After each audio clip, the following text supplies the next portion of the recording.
계속해서 실전 문제 도전하기를 같이 한번 살펴보도록 하겠습니다. 실전 문제는 총 6가지로 이루어져 있는데 이 문제들을 살펴보기에 앞서서 여러분들은 블랙보드에 업로드 되어 있는 1주차 실전 문제 실습 자료를 다운로드해서 압축을 풀어주세요. 안에 보시면 문제 하나와 총 6개의 실습 문제 예제들이 있습니다.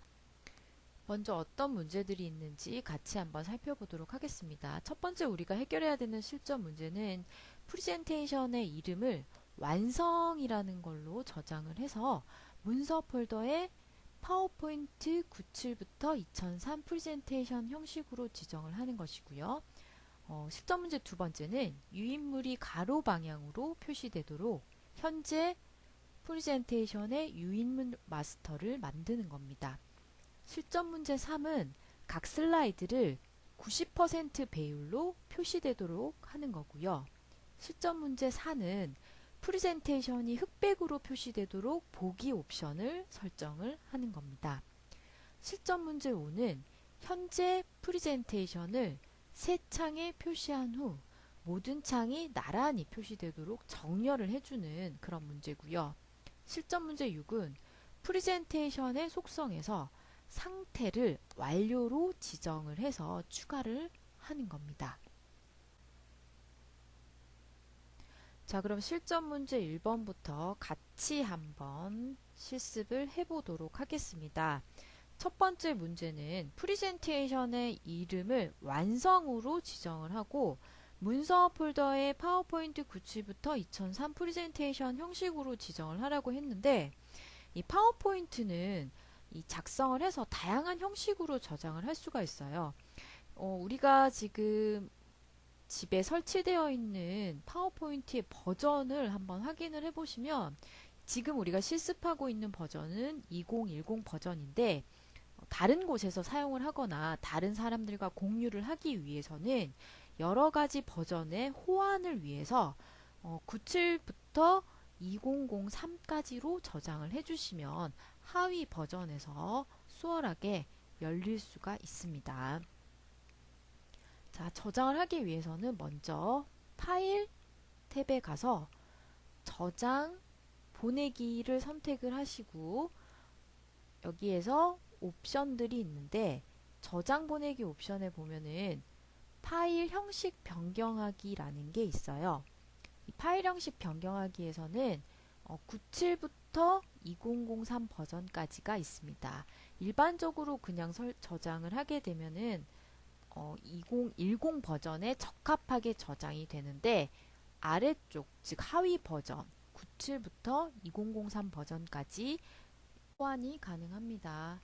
위에 마이크로소프트 97에서 2003 프레젠테이션이 선택이 되었으면 아래쪽으로 내려와서 다른 이름으로 저장 버튼을 눌러봅시다.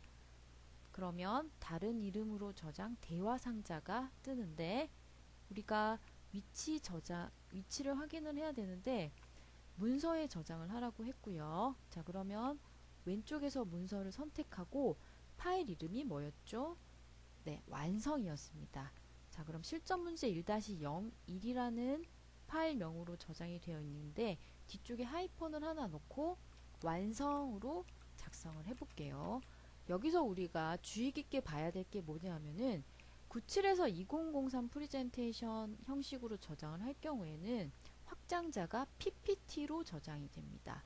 그러면 현재 우리 열려있는 파일의 이름은 실전 문제 1-01이고요. 확장자가 PPTX로 2010 버전부터는 확장자가 PPTX로 저장이 되어진다는 것을 체크를 한번 하고 기억을 해두세요. 자, 저장 버튼을 한번 눌러보겠습니다. 그러면 호환성 검사라는 대화 상자가 뜨는데 PPTX로 저장이 되기 때문에 손실이 되거나 성능이 저하될 수 있다라는 경고창을 띄워줍니다. 자, 계속을 누르면 저장이 완료가 됩니다. 첫 번째 실전 문제는 여기까지입니다. 실전 문제 2번을 같이 한번 살펴보도록 하겠습니다. 실전 문제 2번을 해결하기 위해서 일단 실전 문제 1-0 이 파일을 오픈을 해주시고, 자, 문제를 다시 한번 확인을 해봅시다. 유인물이 가로 방향으로 표시되도록 현재 프리젠테이션의 유인물 마스터를 만드세요 라는 것이었는데, 프리젠테이션에서는 테마라든지 페이지 설정, 방향 등을 마스터를 통해서 구성을 하고, 이를 각 페이지에다가 적용을 하게 되면은 쉽고 편리하게 작업을 할 수가 있습니다. 이 문제를 해결하기 위해서는 먼저 보기 탭으로 가서 마스터 보기 그룹에 유인물 마스터를 클릭을 합니다. 유인물 마스터 탭에서 페이지 설정 그룹에 4개의 메뉴가 있는데, 여기서 유인물의 방향을 클릭을 하게 되면은 세로와 가로 두 가지를 선택할 수가 있어요. 여기에서 가로를 선택을 하게 되면은 화면이 이렇게 가로로 바뀌는 것을 볼 수가 있습니다. 자, 작업이 끝났으면 마스터 보기 닫기를 해서 밖으로 빠져나가면 됩니다. 여기까지가 실전 문제 2번이었습니다. 자, 실전 문제 1-03 파일을 오픈을 해주시고, 문제를 한번 확인을 해봅시다. 실전 문제 3번은 각 슬라이드를 90% 배율로 표시를 하라고 하는 거였는데, 이 슬라이드가 화면에 보여지는 배율을 다양하게 조절을 할 수가 있어요. 보기 확대 축소 기능을 이용을 해주면 됩니다. 슬라이드에서 보기 탭으로 한번 가봅시다.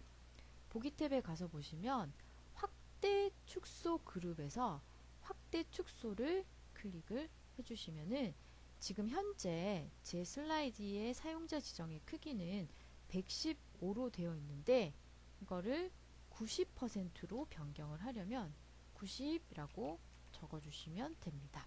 자, 확인을 해서 보시면 지금 화면에 보여지는 비율이 90% 비율이고요. 여기에서는 위쪽에 보기 탭에서 확대 축소도 가능하지만, 아래쪽에 보시면은 여기에 90이라고 적혀 있는 이 부분을 클릭을 해주시면 좀 전에 위에서 선택했던 메뉴랑 동일한 메뉴가 나타나는 것을 볼 수가 있습니다. 여기까지가 실전 문제 3번입니다. 실전 문제 1-04 파일을 준비를 해주시고, 자, 문제를 확인을 다시 하면은 프리젠테이션이 흑백으로 표시되도록 보기 옵션을 설정을 하라고 했는데, 이 슬라이드를 화면에서 볼 때는 컬러, 회색조, 흑백 이렇게 3가지 옵션으로 변경을 해서 확인을 할 수가 있습니다. 자, 보기 탭에 가서 컬러, 회색조 그룹에 보시면은 좀 전에 말씀드렸던 컬러, 회색조, 흑백 이렇게 3가지가 있는데, 여기서 지시사항에서처럼 흑백을 선택을 해주시면은 화면이 흑백으로 돌아가는 것을 볼 수가 있고요. 이걸 저장을 했다가 다시 열면 컬러로 변경이 됩니다. 위쪽에 보시면은 메뉴가 달라지는 것을 볼 수가 있고, 컬러 보기로 돌아가기를 클릭하면 원래 저장이 되어 있었던 형태로 되돌아가는 것을 확인을 할 수가 있습니다. 실전 문제 5번의 문제는 현재 프리젠테이션을 세 창에 표시한 후 모든 창이 나란히 표시되도록 정렬을 하는 겁니다. 이 동일 문서를 세 창으로 표시하게 되면 문서가 화면상에 복사가 되어서 상호 참조하면서 문서 작업을 할 수가 있는데, 이때 양쪽 모두한테 동일한 결과가 반영이 돼요. 자, 여기서도 보기 탭으로 가서 창 그룹을 한번 확인을 해봅시다. 여기서 새 창을 클릭을 해볼게요. 자, 보기 탭에 가서 창 그룹에 모두 정렬을 선택을 하게 되면은 이렇게 실전 문제가 2개가 나란히 정리되는 것을